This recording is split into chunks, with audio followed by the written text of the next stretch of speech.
खैराबारि ओनसोलनि गासै जिखिनि एडुकेशनल इन्स्टिटिउसन दङ बेयाव थानाय बर' स्टुडेन्टफोरखौ लानानै मोन 8 बेयाव कलेज आरो गुबुन गुबुन इन्स्टिटिउसन गोदान फरायसाफोरखौ फरायसुलिफोरखौ बरायनाय हाबाफारि लादों।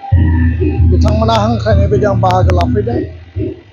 बाथ्राया बेनो जे जोंनि जि कमिटमेन्ट आरो रेसपन्सिबिलिटि जोंनि बिमा बिफाया जि सिमां नुदों बे सिमांखौ जों मोगथाङाव मावफुंनो थाखाय आरो हारियाव जेनेरेशन दानांगौ, हिउमेन रिसोर्स दानांगौ, बर' हारिखौ लिडारशिप होनांगौ।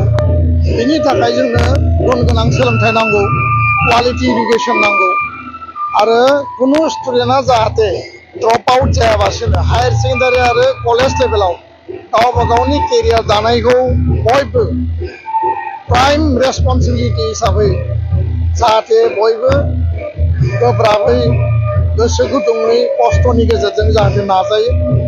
जथेस्थ' जोंनि न'खरा दिनैबो गोरिब गुन्द्राजों नाख्रेबजानाय, खिन्थु गोरिब गुन्द्रानि गथ'फोराबो मोजां रिजाल्ट, मोजां सुबुं, मोजां बेक्ति, मोजां हिउमेन रिसोर्स जानो हानायनि माने जिखिनि एग्जाम्पोल बे मुलुगाव दङ।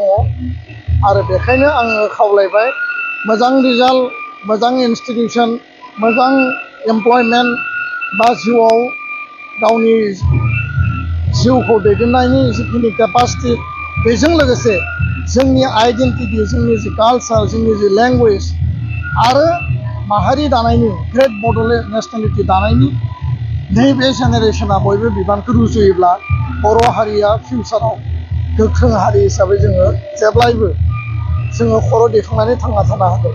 आरो बेखायनो खैराबारि ओनसोलनि गासै स्टुडेन्टफोरनि फिउचारखौ आङो अरायबो मिजिंथिबाय आरो आनान गसाइयाव आर'ज गाबबाय।